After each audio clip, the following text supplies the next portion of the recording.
Chapter 1, 1983. There are only 3 places in Taos, New Mexico, where you can buy Boston cream donuts. Smith's grocery store, which is nearest my artist studio, the Safeway about a half-mile south down Paseo del Pueblo Sur, and a little restaurant and bakery called Michael's Kitchen, just north of the plaza. I have an ingenious plan mapped out by the 3rd week of my poet's residency here.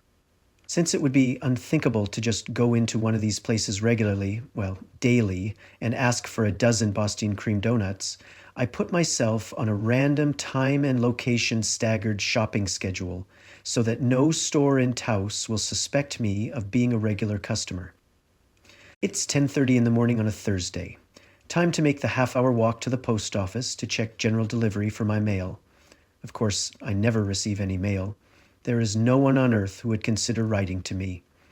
The post office is just an excuse to drop into Michael's Kitchen, which is located so very conveniently on the next block. Buying donuts is an emotionally wrenching experience.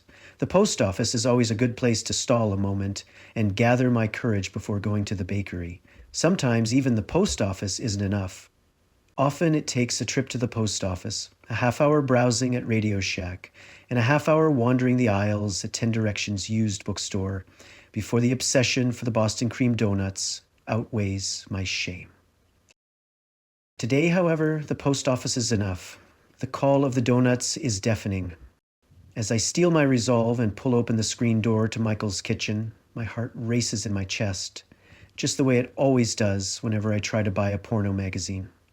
Unfortunately, I can't avoid the humiliation of the salesgirl's glance by shoplifting the donuts like a shoplifted playgirl.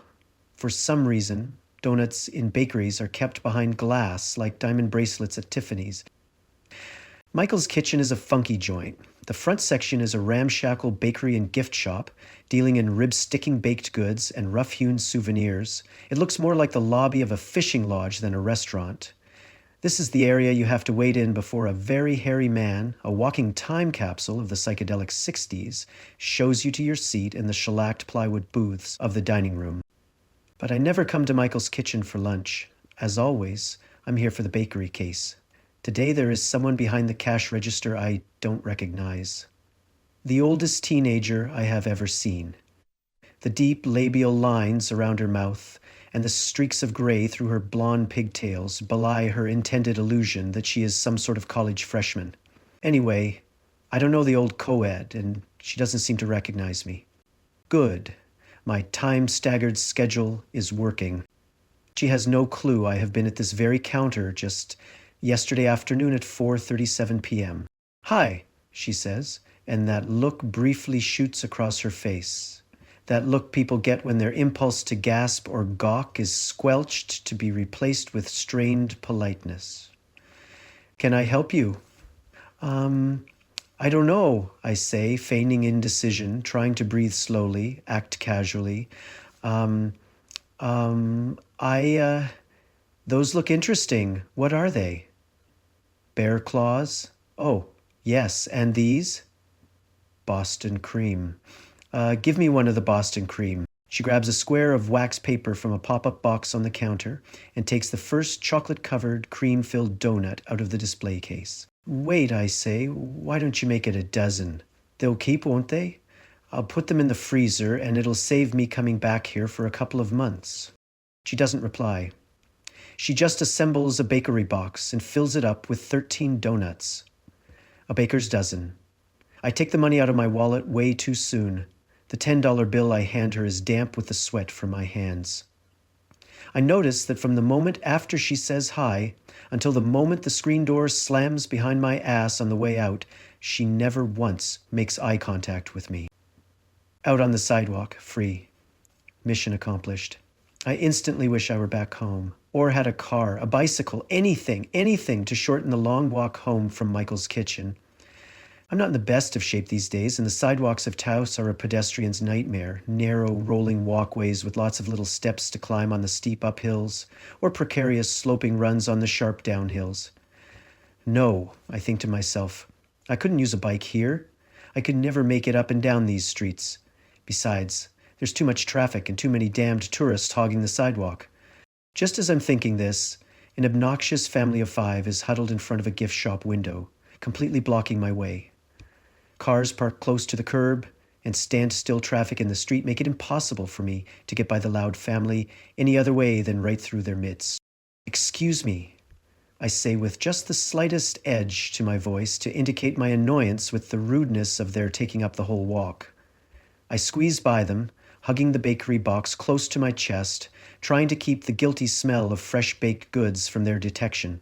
I hear the mother mumble to her husband, "Well, if he wasn't so damned fat, there'd be plenty of room for him to get by." My heart gives a sharp thud. One of the children makes rhythmic farty sounds with his lips in sync with my footfalls, while another child tries to suppress a giggle. I ignore them, or rather try to give the impression that I am ignoring them, and walk on down the sidewalk. "I'm not that fat," I say to myself, tightening my stomach muscles, walking just a little taller to make myself feel thinner. I'll do a few sit-ups when I get home. Or maybe I'll go jogging out on the back roads toward Canyon. That way, if I have to stop and walk every so often, no one will see me. It's getting hot. I'm really starting to sweat. I can't go jogging in this heat. I'll wait till this evening when it cools down. I want one of these donuts now. As I walk along, I break the thin red twine on the box and reach inside for a Boston cream. The heat of the day is making the chocolate run and my fingers get all brown and sticky. I don't care. I take a large bite out of the side of the donut, practically inhaling it. The second bite is more of a normal-sized bite as I suck and draw most of the inner well of custard into my mouth. The chocolate is running down the side of my hand. I can feel its stickiness on my upper lip and a rivulet of chocolate running down my chin. I don't have a napkin with me, so I get one of those squares of wax paper from the box and try to use a clean section of it to wipe my face. I don't know if I got it all. I check my reflection in an appliance store window for any embarrassing traces of chocolate. The corners of my mouth and the tip of my chin are stained dark brown. I lick my thumb and start to erase the remaining spots on my face. The plate glass window is slightly bowed out like a funhouse mirror. It makes my head look chinless and neckless, a perfectly round globe sitting atop my shoulders. I look quickly away from my reflection in the glass and turn down the side street on the way to my dark, cool adobe house. I'm an artist at the Wurlitzer Foundation, an artist colony for people in the creative arts, painters, writers, and composers, as opposed to interpretive artists like actors, singers, and dancers. I don't know where in the hell interpretive artists go to work on their craft. They probably do summer stock in Cleveland or something. Anyway, I'm a poet, or at least that's what I tell people I am, as I'm the one who believes it the least of all. The Wurlitzer Foundation is just a group of 10 little adobe houses that old Mrs. Elaine Wurlitzer, the jukebox and organ heiress, bought up around her rambling New Mexican home. Before she died, she set up a foundation, granting free rent and utilities in these little houses to artists from around the world. I'm more amazed than anybody that I was chosen to spend my summer here, as most of my fellow inmates have frighteningly impressive resumes, while I basically have no resume at all. I call myself a poet when the truth is I wrote a silly poem when I was 15, and by sheer happenstance, a country singer turned it into a top 10 hit. That was back in 1974, almost a decade ago, and I haven't published a thing since. I'm just the guy who wrote that dumb song. It's depressing. I stumble, sweaty and gasping, up onto the porch of my house and sit myself down on an old wooden straight-backed chair. The shade of the porch and the coolness of the adobe walls help to revive me. Out in the yard, black and white magpies caw fiercely and peck at one another in a bird duel. I nonchalantly look around to see if any neighbors are watching or if any pedestrians are apt to come walking by. There's no one around, just me and the birds. And so I begin.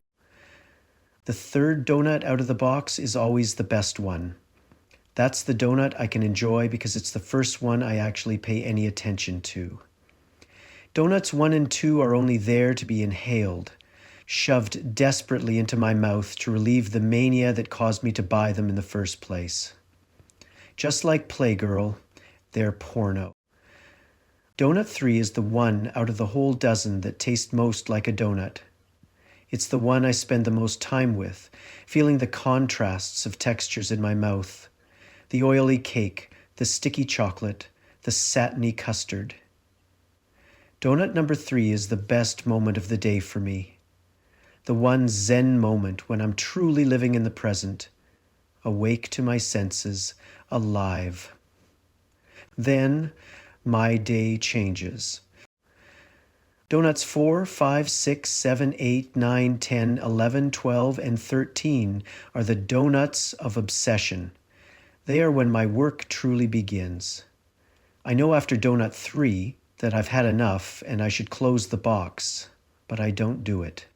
I know there will be no rest for me until the last donut is consumed. If I should rally my willpower and place a half-dozen donuts away on a high shelf or under the kitchen sink in back of the bottle of Drano and the box of Brillo pads. Even if I should wrap the leftovers tightly in plastic wrap and place them in the freezer, telling myself they're there for long-term storage, they call to me from their hiding places as cruel and incessant as the telltale heart. They keep me from reading books, from scribbling at my poems, from sitting in a chair, from sleeping at night. So now I've given up the hollow sham of willpower and found that life is so much easier if I just buckle down and eat the entire 13 in one sitting. I stuff myself until my stomach is queasy from the sugar and is as ready for popping as a birthday balloon. I only get as far as Donut 8 before I see some movement down the long, rutted dirt driveway that connects all the artists' casitas. Marla Wiley is walking toward me. I nimbly close the donut box and stash it on the ground behind my chair and wipe my mouth. She hasn't seen me yet. I need to find something innocuous to be discovered doing before she arrives. What? I remember that my notebook and ballpoint pen are on the table just inside the screen door. I get up and nip inside the house, grab them, and sit back down on my porch chair. I'll make her think I've been writing a poem. I'm just on my way back from a church flea market. Wait till you see what I bought. Well, I guess you already see it right now because I'm wearing it. Isn't it great? $5. She arrives on my porch and turns around to model the bright red baseball jacket she is wearing. Across the shoulder blades is embroidered Tao's Fire Department in yellow cotton braid. A cartoon of a Dalmatian puppy drooling longingly at a golden fire plug is centered on the back. It's a camp masterpiece, and I'm wildly jealous over her find. Although I note that Marla is roughly the same build as a prepubescent little leaguer, had I been the one to make the find, there's no way I could have ever fit into it. This makes me doubly jealous, so I pretend to be politely interested but unimpressed. It's beautiful, I say. It should clean up very nicely. It is clean, she says, bluntly unaware of my envious little dig. Couldn't be cleaner. I came by this morning to see if you wanted to go with me, but you weren't around. I walked to the post office, I said. So I went by myself and ran into Karma at the tacotia, she continued. What is that, a Buddhist country song? I said. No, Karma Minkowitz in house number 4, the one we hardly ever see, not the house. Karma, she's like this hermit. Paints portraits of people in food, olive pits for nostrils and bananas for eyebrows, stuff like that. I ran into her at the tacotia, and guess what she was doing? Gerald Ford in chimichangas. Working behind the counter, Marla exclaims. So? We're not supposed to hold jobs while we're here. Didn't you read that weird rule sheet on the inside of your front door? Actually, I had glanced at the foundation's list of rules the day I moved in. It said things like guns, overnight trips, guests, and jobs were forbidden. Since the concept of me having a job was even more far-fetched than the thought of me owning a gun, I pretty much ignored it all. These were rules for people who were definitely not me. Then Marla continues on. Well, of course I'm not going to say anything to anybody about Karma. I don't want to get her in trouble. But God, Jesus God, it pisses me off. Because I know that if I did anything like that, I'd be thrown out of here in a millisecond, I correct her. It really freaked me out when I saw all the rules and stuff they've got here. No gardens, no pets, no friends, no phones. I'm afraid to fart the wrong way for fear of getting evicted. Well, I'm sure they just didn't come up with this stuff out of thin air, I say. Some people must have been really out of line at one time. We got this place in Seattle I go to, the Zenporium, where they don't even have rules because nobody ever breaks them. This little vacation from logic amuses me. Wow, I say. Maybe if we get rid of driver's licenses, there'd be no more car wrecks. Oh, you know what I mean, Marla says, scowling. I knew you'd say something really sarcastic like that. What's the matter? Don't they have sarcasm in Seattle? No, she says, only she says it with such unintended irony that I burst out laughing. Marla apparently doesn't appreciate being laughed at. She fixes upon me a look of regal disdain and says, "Wipe your face." I stop laughing, stunned. My hands immediately fly toward my mouth, wiping furiously. She turns and walks away. I hoist myself off my chair and rush inside the house to look at my face in the bathroom mirror. My heart starts pounding again in rage and humiliation. Not only do I have chocolate smeared on my chin, but I've also got it on the underside of my nose, my cheekbone, and all over the front of my shirt. I turn on the faucet and start splashing water on my face. I must have looked ridiculous out there. I sat there talking to Marla, looking like a pig, and had the nerve to make fun of her.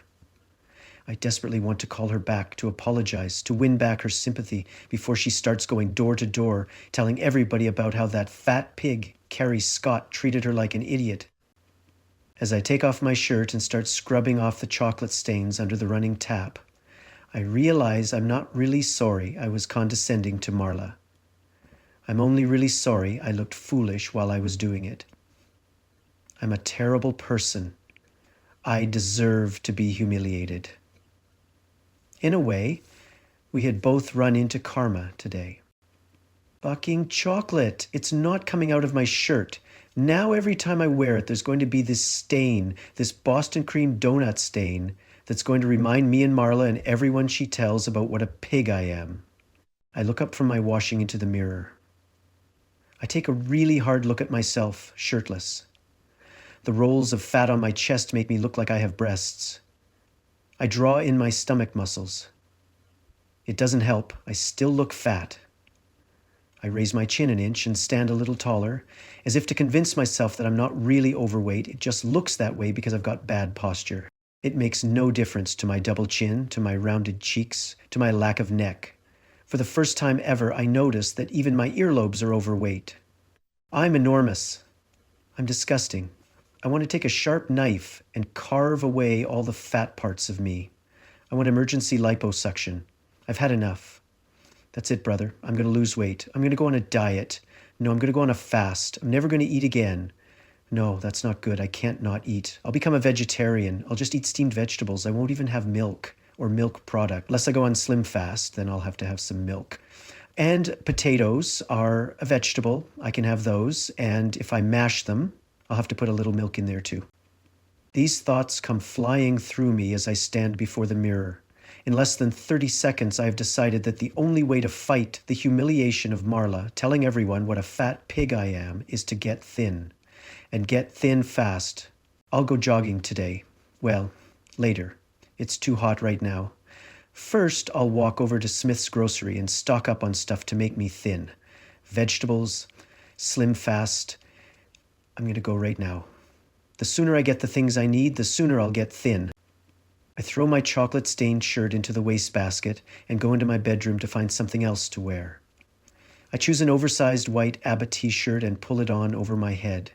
I leave the shirt untucked to disguise my body shape as much as possible. I go into the kitchen and start purging the cabinets in the refrigerator of anything fattening. Crackers, cookies, chips, ice cream, jack cheese, sour cream, butter, Crisco. Out they all go. I tumble all these evil parcels into a couple of brown paper grocery sacks and march determinedly toward the front door. As I pass by the chair on the front porch, I see the box with the 5 remaining Boston cream donuts tucked between the 2 back legs. I reach down and retrieve the box, shoving it resolutely into my bags of groceries to be discarded. Then I'm on my way. Smith's Grocery is only a 10-minute walk from my casita, down at the end of Los Pandos Road, where it meets Paseo del Pueblo. The Indian Cliffs Motel is at this intersection too. As I walk by the side of the motel, I see an open green metal dumpster and fling my sacks of fatty foods into it. They're gone. They're out of my life. I'm free. I cross the busy Paseo when the light changes and go across the parking lot to the grocery store. Smith's is a large chain of Mormon-owned grocery stores. One half of the store is devoted to groceries. The other half, decidedly un-Mormonly, sells drugstore items and liquor. I extract a wire shopping cart from the tangle by the front door and push my way directly to the produce department. Mounds of leafy kale, broccoli, spinach, and red leaf lettuce line an entire wall and glisten with cold mist. The whole display is very sumptuous, but about as appetizing as a well-tended English garden. If I bought these vegetables, I wouldn't have a clue how to prepare them. Jicama? What is that? Pyramids of fruit are in the bins in the center of the aisle. 14 kinds of apples, tangelos, grapefruits, plums, and peaches are all perfectly stacked for inspection. But I don't like grapefruit. Apples aren't in season, so they probably taste mushy, and the plums and peaches are hard as rocks. I put a plastic bag of oranges and a bunch of green grapes in my cart. The grapes I keep on the child's seat by the handlebar so I can snack on them as I shop. I have no idea what else I should buy. Maybe if I find the Slim Fast, there'll be an insert or something in the package that will tell me what else I'm supposed to eat. Slyly putting a grape into my mouth like a conjuring trick, I push my cart over to the pharmaceutical aisles. I go past disposable diapers, depilatories, and douches before I find diet aids. There are a lot of products to choose from: Metrical, Nutriment, Dexatrim, and a familiar candy box from my childhood that says, "Lose weight the AIDS way." I wonder if this new disease everyone's freaking out about will hurt sales. Some perverse part of me hopes it does. I find the canisters of Slim Fast toward the middle of the aisle, just where the merchandise segues into digestive remedies. As I reach for the Slim Fast, I catch sight of a tiny bottle on a nearby shelf. Although it resembles a bottle of iodine, the label says Ipecac. Of course, I know what Ipecac is. It's to make you throw up. Back home in California, I saw an item on the news that some drugstores had to take Ipecac off the shelves and put it behind the pharmacy counter because teenage girls were buying lots of it and becoming bulimic. I remember kicking myself at the time for not knowing about Ipecac sooner, because there were many times I'd love to just vomit myself empty after going on a binge. A spoon down my throat didn't seem to do anything for me because I guess I don't have much of a gag reflex. Ipecac seemed like an ideal answer for me, but by the time I first heard about it, it was unavailable. I take the bottle off the shelf and read the label. Emetic. Even the word is comforting, hopeful. I'm feeling the greasy weight of the 8 donuts inside me, and I long to emit. I want this bottle. I'm afraid of it, but I want it. The thought of vomiting brings up all sorts of unpleasant memories of childhood illnesses and bouts of stomach flu. Surely the stuff in this bottle won't make me feel sick. It'll just flush out my stomach. One quick spoonful, and blech, it's over. I'll still have to go on a diet, but if I cheat, I can just undo the damage with a teaspoon of Ipecac and a quick trip to the loo. Alkalax. The little box of laxative tablets near the Ipecac steals my attention next. You know, the less time the food I put inside me stays inside me, the fewer calories I'll absorb. If I can force food out of one end of me, why not both ends? I'll rush the food through me like a freight train. I'll never be hungry, and I'll lose tons. Tons. I add Dulcolax to the Ipecac and fruit in my cart. I get a can of chocolate Slim Fast and a plastic gallon jug of whole milk, a box of Sweet and Low, instant mashed potatoes, margarine, 5 boxes of sugar-free vanilla instant pudding, a plastic measuring tumbler with a lid for mixing the Slim Fast and the pudding, a box of fruit sweetened cream sandwich cookies, only 50 calories a cookie, and a large bag of frozen burritos. I mean, why not? There is now more food in my grocery cart than there was in all the bags of food I threw out of my kitchen. But that was bad food, I tell myself, and this is good food. I have so many items that I'm not ashamed to go through the checkout stand. Surely the sheer quantity of products I pile onto the conveyor belt will keep little Kevin, the post-pubescent Mormon cashier, from being able to focus on any one item. or, for that matter, me. Of course, it's a little daunting when I see that I have to shell out $45 and I have to lug 3 very heavy sacks of groceries home on foot. Milk sure weighs a ton when you buy it by the gallon. Add to that the 5-pound bag of oranges and another pound of slightly nibbled grapes. And I ruefully note I'm in for a very long, arduous walk. It takes about twice as long for me to get home as it took me to get to the store, since I have to put down my bags and rest every 50 yards or so. I'm exhausted. That's it then. No jogging for me today. I've had my exercise. I put away my new food in my kitchen cabinets and take the Ipecac and Dulcolax reverentially into the bathroom. I'm feeling a little hungry again.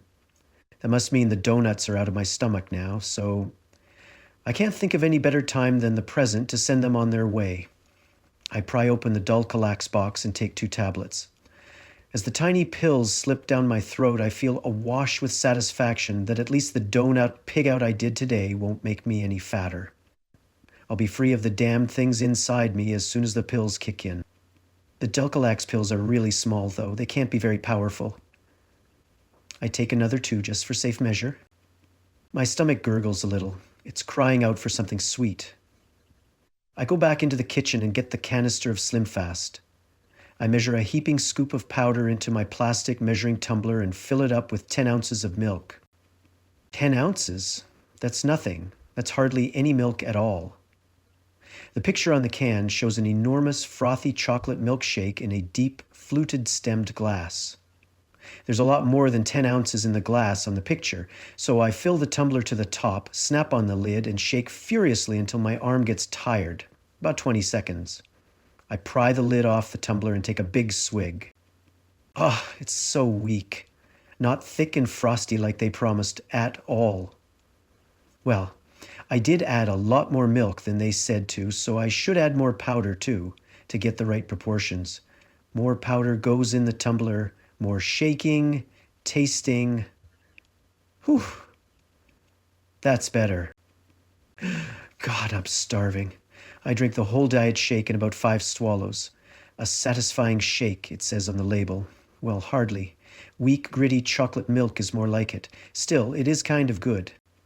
Still feeling hungry and realizing it's my duty, I mix myself another proper-sized, proper for me that is, shake and retire to the cool darkness of the living room.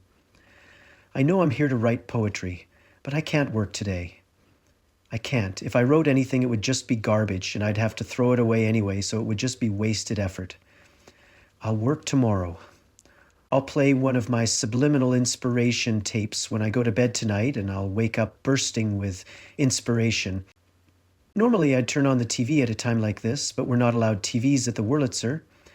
I've started reading Madame Bovary this week, so I grab my shiny Penguin edition and crack back the spine so it stays open to the page I'm on.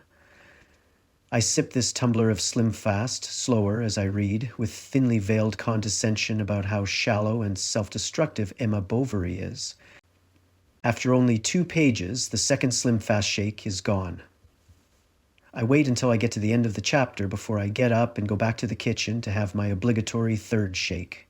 This is a great diet plan. I'm not nearly as hungry as I was a little while ago. I go back to the living room and have my 3rd tumbler of shake and another chapter of Flaubert. Then it's 4:35.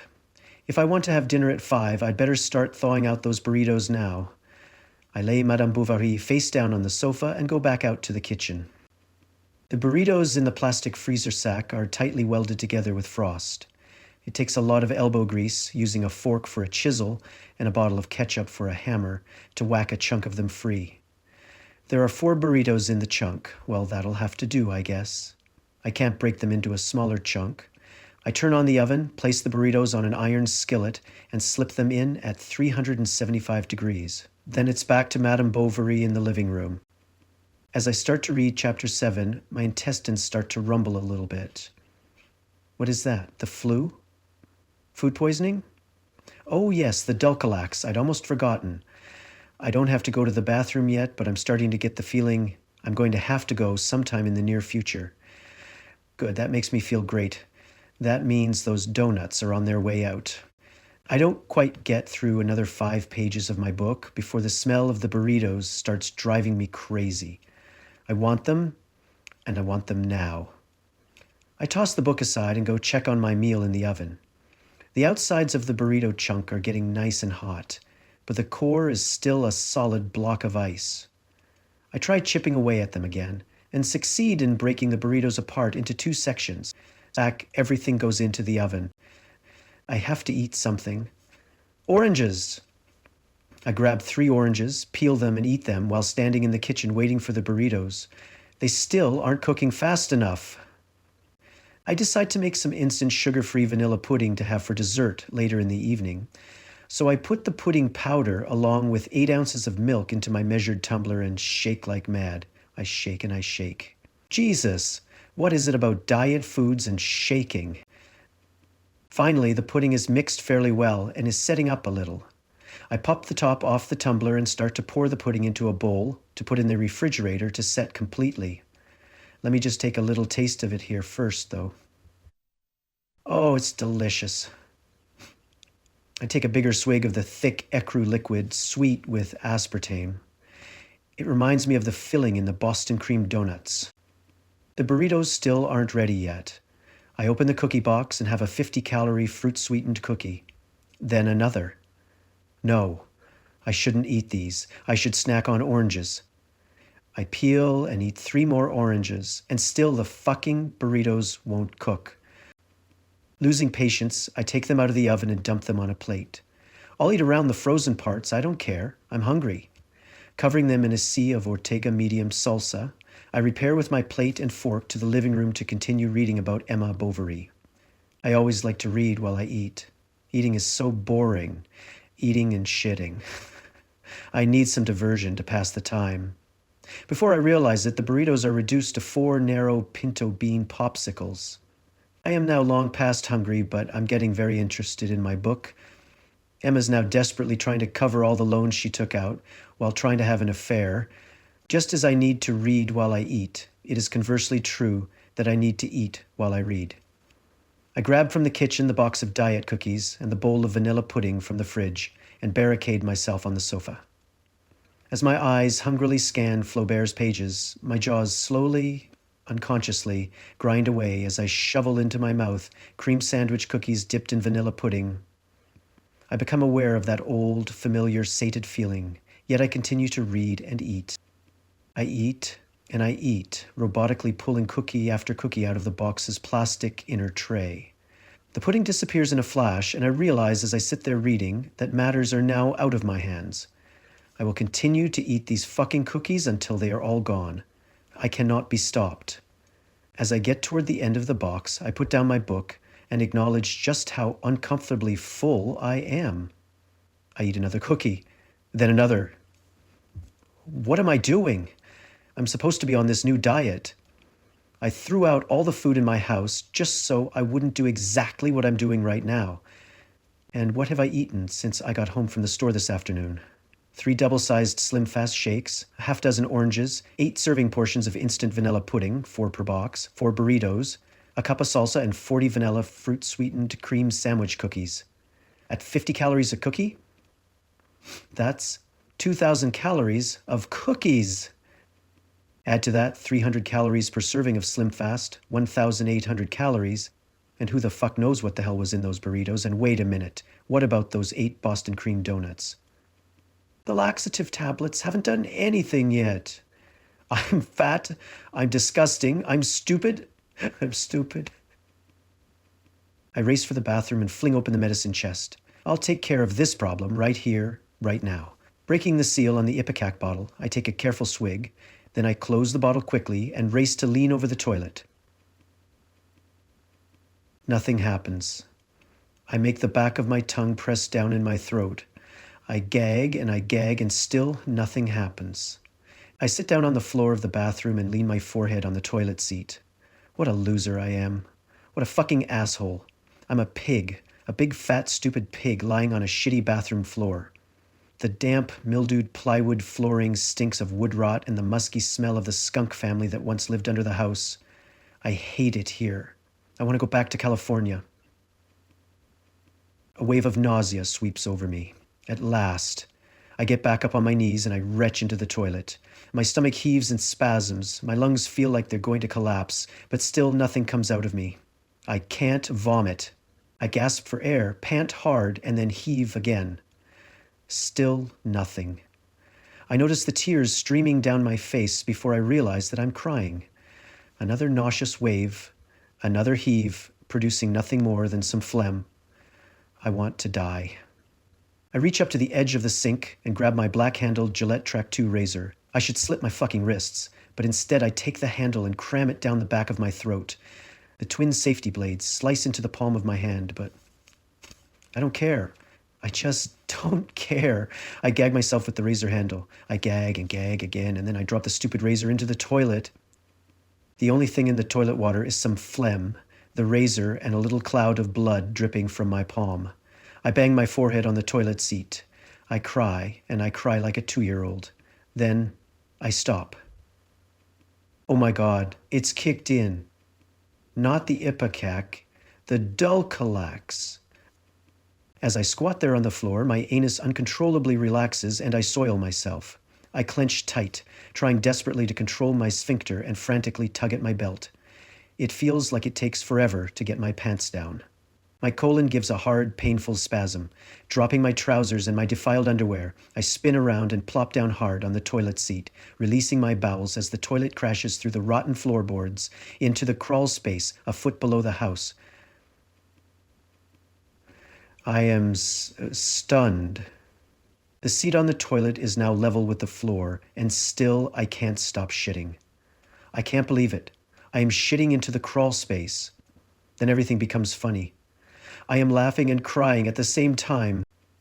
The only reason I don't kill myself right here and now is simple.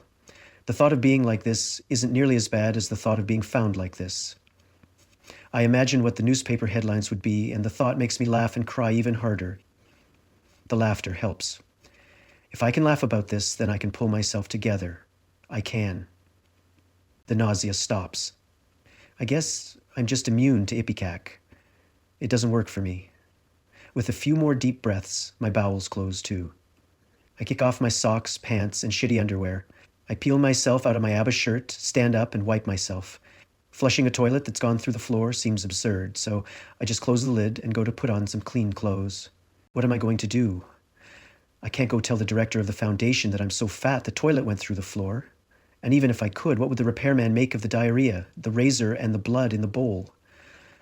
I can't face it. I've got to get out. Got to think. I'll walk around a bit and think. It's around 8 in the evening, newly twilight. The evening is cool and breezeless, scented with sage and lilac. Walking around in my abject misery, I should be thinking of a clear plan of action, a way to get out of this humiliating situation. I should be pulling myself together, plotting my escape. But all I can think about are those 5 damned Boston cream donuts that I threw away. When I'm upset, I want donuts. And God knows I'm upset. I deserve some kind of comfort. Not so coincidentally, I find myself near the Indian Cliffs Motel. There it is, the dumpster I flung all that bad food into. I wonder if it's still in there, the donut box. I have to know. It takes a little effort to get the dumpster lid open, and I peer inside. It's full. The motel maids have dumped a lot more stuff in there, but I can still see my trash bags peeking out of the far corner. I look around. There's no one around to see me. Even if I threw my stuff away on private property, it's still my trash, isn't it? My mind is made up even before I realize it. I've got to have those donuts back. The way I hoist my leg up and roll my body into the trash bin isn't pretty. I land in the papery, soapy motel rubbish in a flurry of used Kleenex and Camé wrappers. The sanitized for your protection ribbons entwine me like snakes as I flail and grapple for the donut box. Then suddenly, I've got it. It's mine. I open it up and see my 5 donuts, still unsullied, still pristine throughout their ordeal. I grab one and shove it in my mouth. Rap, rap, rap. There's a tapping. Someone is banging on the dumpster. Hey, buddy. Hey, you in there. A flashlight shines on me, and I see 2 cops staring at me with disdain. Come on, get out of there, one of them says to me. Jesus, look at the size of him, the other one says. I start to fumble for something to say. See, earlier today I was staying at the motel and I threw something valuable away and... But that's all the explanation I can give before I projectile vomit. Jesus, yells the second cop as he jumps out of the line of fire. Jesus, he yells again as the vomit keeps spewing out of me. As if to make the most dreadful possible evening of my life just a little bit worse, the Dulcolax rejoins the Ipecac, and I once again start to uncontrollably shit as I upchuck. Get somebody, cop number 2 barks as the first policeman whips out his portable radio. Need an ambulance, the first one says. Indian Cliffs Motel, South Pueblo and Los Pandos, guys erupting like a fucking volcano. White male, obese,